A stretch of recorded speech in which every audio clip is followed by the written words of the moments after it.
Hi guys, very warm welcome for the law classes, and this is the first topic in IPC which I would like to start today, and the topic is crime. So in this topic what I'm going to cover is only the definition of crime, various definitions, and the breakup of those definitions or interpretations of crime, what these are, and from various jurists the interpretations of their definitions, then what are the necessary elements in a crime, which includes mens rea and actus reus, and the stages of crime. So these topics I will cover in this discussion. So first of all, apart from the legal points, we would like to see what a crime is. So if you see the definition of crime, the very basic definition comes from Oxford Dictionary. In Oxford Dictionary, the crime is defined as an act which is punishable by law, forbidden by statute, and injurious to the public welfare. So to remember this definition from Oxford Dictionary, you have to just remember that the word PFI means a crime is, for PFI, a crime is punishable by law, forbidden by statute, and injurious to the public welfare. So now, if you see what the impact of crime is, the concept of crime is essentially concerned with the social order. So the level of crime in the society, it determines what is the status of the society, and what is the status of social order in the society. So it says the interpretation comes from the fact that when a person commits a wrong, he is said to be liable for it. This is the basic idea behind the interpretation. Now, to understand crime, we need to divide the various interpretations into various parts. So, for understanding the crime, I would like to divide it into 5 parts. Whenever there is an occurrence of the crime, we can say that the basic idea behind is that the crime is an act of commission or omission which is contrary to the law. Means it includes an act which may have the commission means positive act, or omission is a negative act. Omission stands for not doing your legal duty, while commission determines a positive act towards any offense.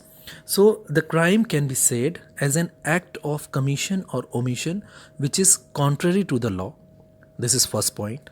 Second point is it tends to a prejudice of a community.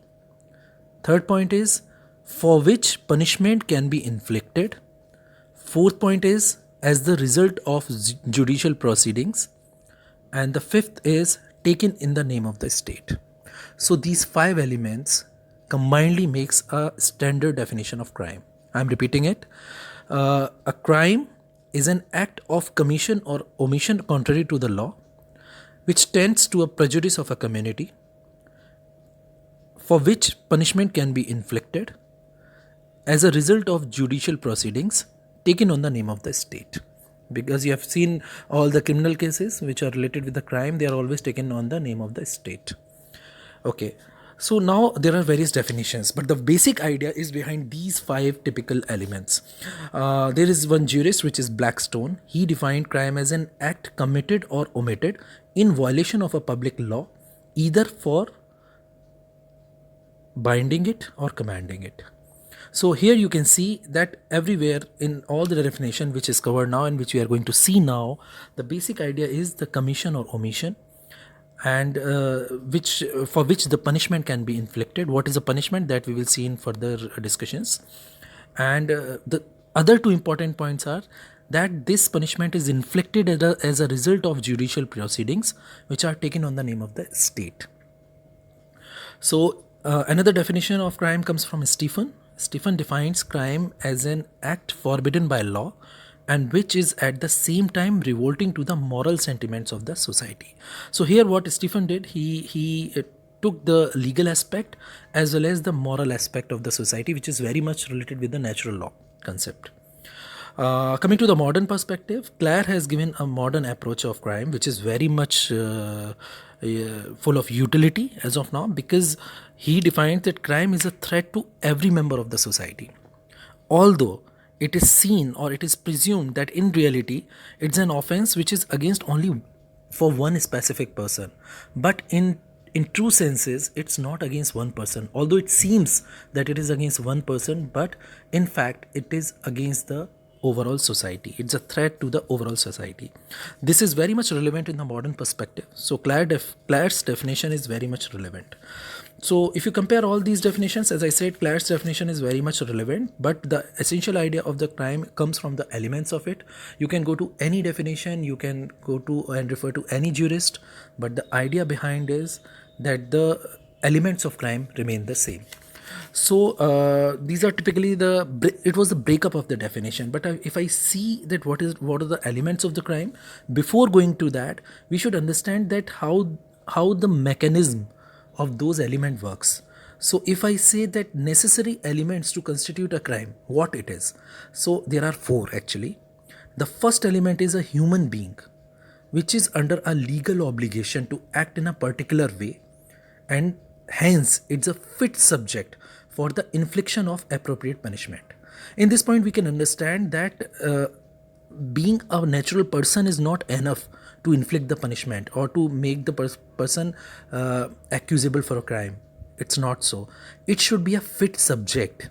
It means that that human being should have the eligibility for getting inflicted with the punishment. Means he should not be a minor, he should not be a person of sound mental health, or there are various exceptions for the criminal liabilities. So the purpose here is that the person for whom we are talking about, he should not be exempted from any criminal liability under any exception. So that is why here it is said that a human being which has a certain legal obligation to act in a particular way as per the social norms, and hence he should be a fit subject. He should not be having any exclusion or defenses with him. Then only he is a fit subject for the infliction of the punishment for the crime. So this is the first necessary element. Then what comes next is the evil intent. So that human being which is suitable to get hold for a crime. Now the next point is he should have an evil intent on the part of such a human being. That is the second element. The person who is eligible. Then the second point is the evil intent on his part. Then what next? An act which is committed or omitted in the furtherance of such an evil intent by that person. So the person who has evil intent, now the gentleman, he is going to commit some offense, or he is going to omit some legal duty. So what next will happen? What is the result? The result will be an injury to any other human being or the society because of that act. So if you see, typically these are the four elements: the human being which is a fit subject for the infliction of punishment, then the evil intent by such human being, and in trying to get that evil for trying to materialize such an intent, he commits an act which is forbidden by law, and as a result there is an injury to another person's or to the society. So these are the typical elements of the crime. But we, instead of going in that much of details, typically in legal senses, when anybody asks what are the typical or necessary elements to constitute a crime, then we say there are only two. One is mens rea and one is actus reus. Mens rea denotes the intention or the mental situation, and the source of this mens rea is it's basically a criminal law maxim, and the maxim says in Latin that actus non facet reum nisi mens sit rea. I'm repeating it. The criminal law maxim of mens rea in Latin, it says actus non facet reum nisi mens sit rea. The English translation of this is, the act itself does not make a person guilty unless his intentions were so. So here you can see that this, in spite of action, the more weightage is given to the intentions. So in criminology, that is very important, that the intention is given more weightage. Action itself is not sufficient. Intention is given the importance. And if we have to select any one out of two, the intention is given more importance. And in various crimes, which we will see later in this discussion, we will see there are certain crimes where there is literally no weightage to the action, but there is a huge or maximal weightage given to the intention. So this mens rea, this is the basic key factor to determine the criminal liability in criminology or IPC. But if you see that what are the elements of this mens rea, so the elements of crime divided into mens rea and actus reus, and the mens rea itself again further is divided into two elements. The first element is intent to do an act. So the first element of mens rea itself is the intent, and the second is the knowledge of circumstances that makes the act a criminal offense. So if somebody asks you that what are the elements of the mens rea, you have to say that intent to do the act and knowledge of circumstances. Now coming to the actus reus, as its name says, and we have just discussed, it denotes the voluntary act or omission. Voluntary means knowingly. So it means if you by knowingly you do some positive act to make a crime, or you omit some legal act which is required as per your legal duty, that means it is an element of the crime. So there are certain interpretations by jurists like Kenny, Kenny. Kenny says for actus reus that it is such result of human conduct as the law seeks to prevent. So it denotes those actions which law seeks to prevent. And Russell says, he simplified the Kenny's interpretation. He says that it is a physical result of human conduct. So he said it very openly. He did not link it with the criminology, but the idea remains the same, that it denotes the physical act. So the last topic for crime is the stages of crime. So the stages of crime, if you see, it denotes there are 4 stages, which is the first is intention, second is preparation, third is attempt, and fourth is accomplishment. So we'll see them one by one. So what is the intention? Apart from the importance of intention in criminology, in the stages of the crime, the intention is the first stage. Intention is, if you see practically, intention in a tangible manner, it is nothing. But in the mental manner, it is the seed of the crime, because it is a mental or psycho stage where all the role or all the story of the crime is conceptualized at the stage of intention. Then when a person have an intention that he has to do a crime, in his mind he has made all the pattern, what he's supposed to do and what is going to happen, then how he will react and how he will come out of that situation as a winner after doing the crime. When he make all this screenplay in his mind, then he goes for the next stage, which is preparation.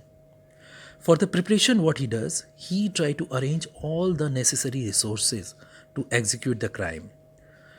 So once all the resources are arranged, it may be any arms or ordinances or any necessary background to do the crime, so that all he does. And then the third stage where he enters is the attempt. Attempt is most important stage, because in this stage he makes a direct movement towards the execution of crime. Means whatever he was thinking and whatever he was arranging, now it is the right time to execute what he wanted to do. So the attempt is a third stage where the person or the offender, he makes a direct movement towards the execution of the crime which he has planned. Fourth stage is, and the last stage is accomplishment. In this stage, either the person successfully commissions the crime, and in such case he becomes a guilty of offense. But in case that he, after attempting, he could not succeed in accomplishing the crime, in that case he is just a guilty of attempt.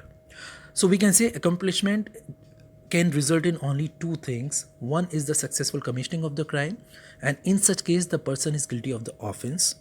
And if he could not successfully execute the crime, then he is just blamable for the third stage, which is the attempt, to crime. Here, there's one important thing when we discuss about the concept of the crime, its stages, its elements and all. Then we should understand what is the difference between intention and motive, because we have just discussed mens rea and we have seen that the important element of mens rea itself is intention. So if I ask you that what is the difference between intention and motive, you should be able to differentiate. Let's see what intention is first. So Stephen, which is a famous jurist, he determines about the intention. He says that what is intention is an operation of the will directing an overt act. So it is the factor which makes you to operate, or which creates your will and directs you to do any overt act, while the motive is the ulterior objective. So we can say that the intention, which is defined by Stephen, it can be seen as something which is in front of us. We see and we say, okay, this gentleman has done this crime because this is the reason. So this is his intention. But if you see the motive is something which is hidden. Motive is something which cannot be easily determined or concluded. It is something because it is says that motive is the ulterior objective of that person who is committing a crime. It may not be the immediate reason, but it may be the ultimate ambition of the person who try to commit the offense. So it's what is motive then? It's a feeling which promotes the intention. I'm repeating it. It's a feeling which promotes the intention. So it is the ulterior object of the person who want to have a crime. In one word, if I say what is the difference between intention and motive, intention is the immediate object, while the motive is the ulterior object. So in one word, we can say intention, immediate object, motive is ulterior object, which is hidden in your mind. So Austin has also given a beautiful interpretation of this difference. He says that intention is the aim of the act, of which the motive is the spring. Intention is the aim of the act, of which the motive is the spring. So that is the difference between intention and motive, because in criminology and for determining the concept of crime, which we just discussed, we talked about the intention, but we didn't talk about the motive. Motive is ulterior. Motive is superior to intention. Motive is what cannot be easily inferred with the action of the person who is committing a crime. Motive is something in his brains which can be investigated, but which cannot be easily interpreted, seeing his works or his offense. So with this, I'm concluding this discussion. And in the next discussion, I will speak about strict liability in criminology, not in tort, because this discussion is for IPC, Indian Penal Code. So in the next discussion, I will discuss about the strict liability, and then the concept of then the difference in crime and tort, and what is vicarious liability in criminology. Thank you.